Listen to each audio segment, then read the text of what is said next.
venganza será terrible. Hoy estamos en el mágico galponcito de la calle Gorriti 5963. Sí. Insistiremos aquí el resto de la semana, a excepción del viernes, que no estaremos acá, sino en Banfield, en el Centro Cultural Padre Mujica. Recuerden que el 13 de mayo nos presentaremos en Luján, en el Teatro Trinidad Guevara, y el 25 de mayo, no, de agosto, estaremos en Córdoba.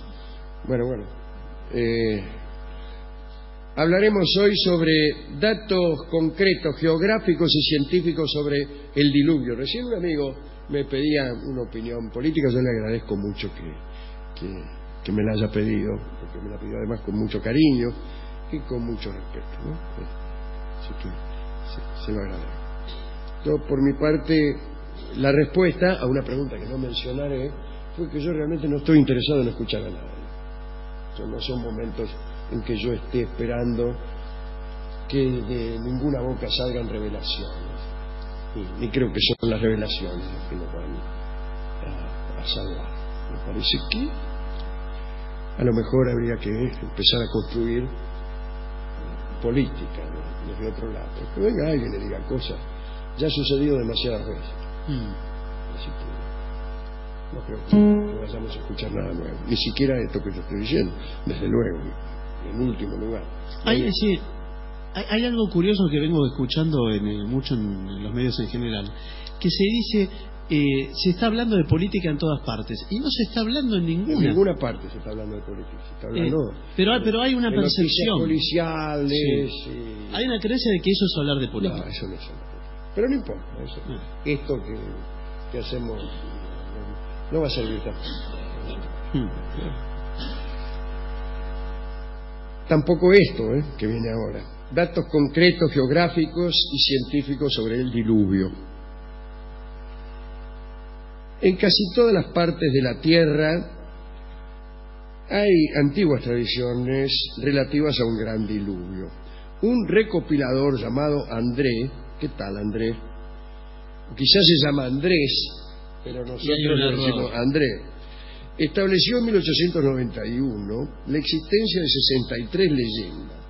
En realidad encontró, después de mucho buscar, 63 leyendas, pero algunos intelectuales creen que solo existe aquello que ellos encuentran. Es decir, si yo encuentro 63 leyendas, digo que hay 63 maneras de interpretar el diluvio y ni una más. André escuchó 13 leyendas del diluvio en Asia, 9 en Australia, 4 en Europa y 37 en América. Lo que revela es que en América hay muchas leyendas y en Europa pocas. La duración de las inundaciones oscilaba, en los diferentes relatos, entre 5 días y 52 años, que era justamente la inundación que referían nuestros amigos los aztecas, para quienes el número 52 era Yeta. En 17 de los casos figuraban las lluvias como la causa del diluvio, pero también se hablaba de nevadas, de tifones, maremotos. Entre los chinos se decía que un espíritu malo llamado Kun Kun, un nombre poco serio para un espíritu malo, parece que en un arranque de cólera rompió de un cabezazo una de las columnas que sostienen el cielo, entonces cayó la bóveda celeste sobre la tierra, o se inclinó la bóveda celeste de modo tal que el agua cayó sobre la tierra y todos los países quedaron inundados por unos aguaceros. Esto complace mucho, Tiene espíritu científico. Uno enseguida cree que esto es verdadero. ¿Qué otra cosa puede haber pasado sino la cólera de un espíritu que rompió una columna que sostenía la bóveda celeste? No sé, bueno. Yo me lo creí enseguida. Voy a hablar ahora de un personaje llamado Thomas Barnett, que en 1681 escribió un libro titulado La Sacra Teoría de la Tierra, y allí se refirió al diluvio universal. Este es de todos los estudiosos del diluvio el que más me ha gustado, este Barnett. Habla allí de la posibilidad de encontrar el paraíso terrenal también, de Zappa. No se sabe mucho de Burnet. Nació en 1635, parece que era un clérigo anglicano que en algún momento fue capellán del rey Guillermo III de Inglaterra. Murió en 1715 y eso es todo lo que se sabe. Nosotros sabemos que según el Génesis estuvo lloviendo 40 días y 40 noches, lo cual dio como resultado una inundación que tapó una montaña muy alta y destruyó todo lo que moraba en tierra firme. Según el mismo relato, el arca que construyó Noé estuvo flotando 1 año y 11 días hasta que se detuvo en la cumbre del monte Ararat. Pero Burnet, que era un ferviente seguidor de la Biblia, se puso a hacer cálculos y no le daban. No había manera de que el diluvio universal cubriera toda la tierra, y mostró que el agua que pudo haber llovido en 40 días y sus noches era insignificante, y que incluso todo el agua llovible existente en la atmósfera era insuficiente no ya para cubrir los más altos picos, sino los más humildes montes. Años más tarde, sus seguidores hicieron cálculos más precisos, ya sabiendo que la superficie del planeta era de aproximadamente 432 millones de kilómetros cuadrados, pudieron calcular la cantidad de agua que había en la atmósfera, etc. Incluso Voltaire, algo desengañado, hizo algunos cálculos contra el diluvio, y contrariamente a lo que hacía todo el mundo, que era quejarse de la insuficiencia de alimentos para los animales del arca durante 1 año, Voltaire se preguntaba cómo se había alimentado la humanidad después, puesto que hubieran quedado inutilizadas todas las tierras cultivables. Pero bueno, siempre hay uno que contesta algo. El problema para Burnet es que, como era un buen religioso, no podía renunciar a la idea del diluvio, y llegó a una notable conclusión.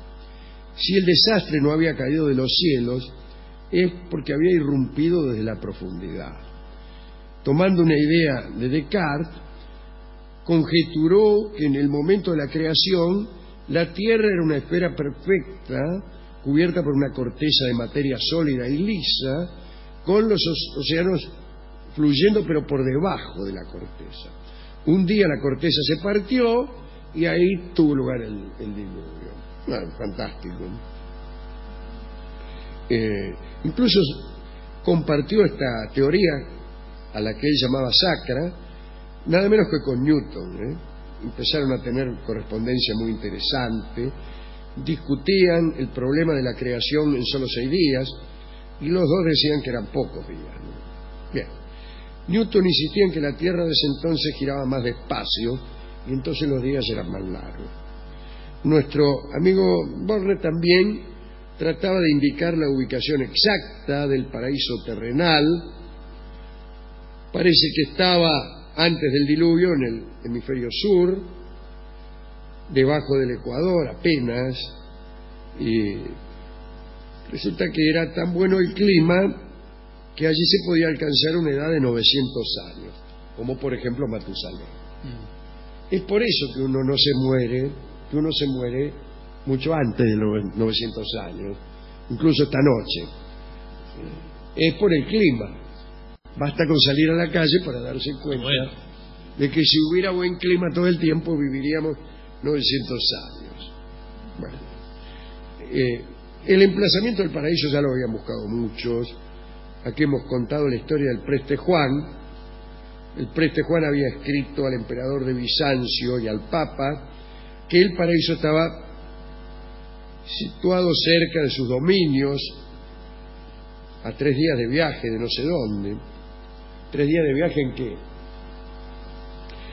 Bien, Cristóbal Colón también se interesó por el asunto, con la diferencia de que Colón existía y el preste Juan no sé. Colón dijo que debía estar cerca de la desembocadura del Orinoco, porque lo vio desembocar y dijo: Este río tiene que venir del paraíso terrenal. Y a eso lo llamaba Colón pensar. Él veía desembocar un río y ya te decía de dónde venía. Lo cual no es tan loco. No, trae el río hasta la desembocadura indicios de sus fuentes. Porquerías que trae de su fuente. Si uno ve que en un río vienen, por ejemplo, hojas de parra, serpientes y otras cosas del paraíso, dice, este río seguramente proviene del paraíso, dada la cantidad de hojas de parra y serpientes que aquí vienen. No se me ocurre otra cosa. Y frutas prohibidas. Frutas todas ellas prohibidas. Restos de frutos, pues ya restos de frutas fueron comidas por criaturas desobedientes.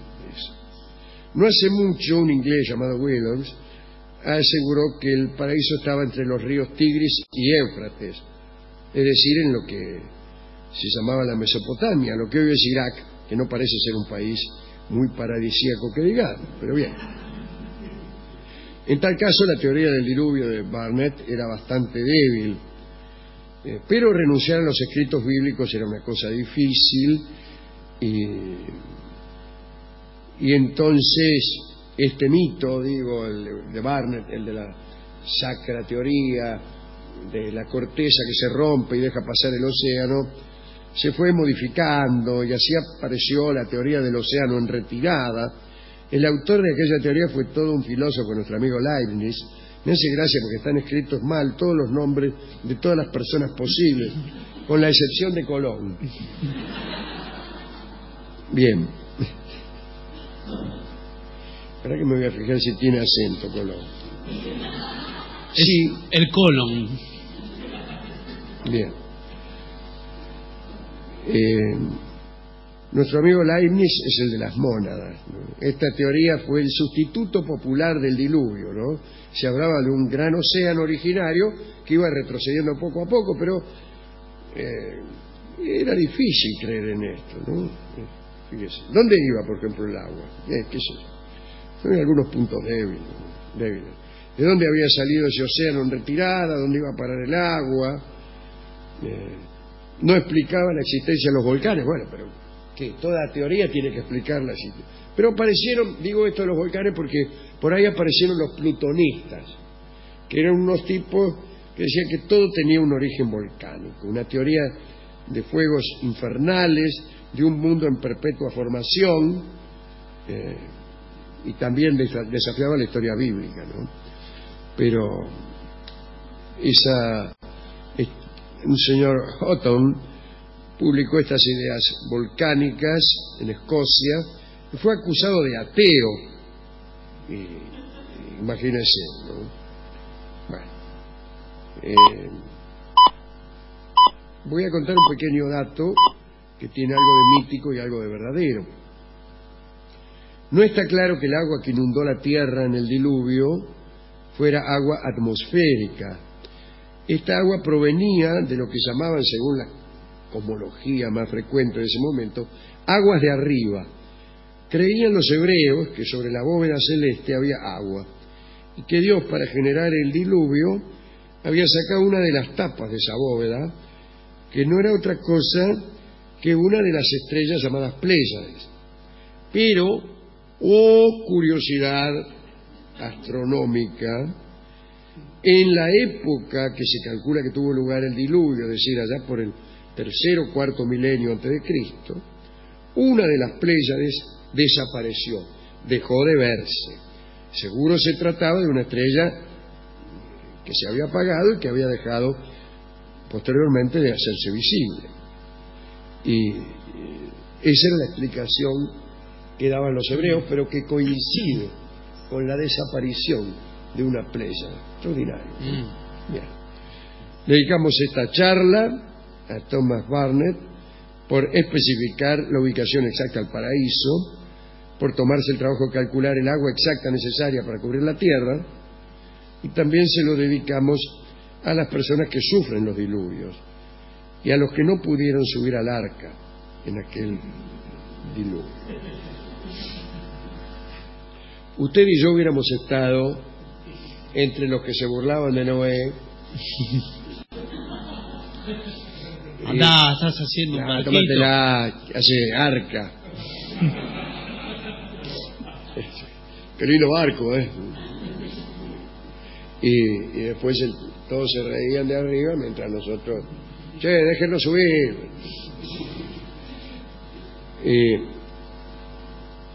Vamos a oír una canción que evoca el flojo principio del diluvio, que empezó de a poco. ¿Vio cómo empiezan todos los diluvios? Sí, claro. ¿Cómo empezó el diluvio?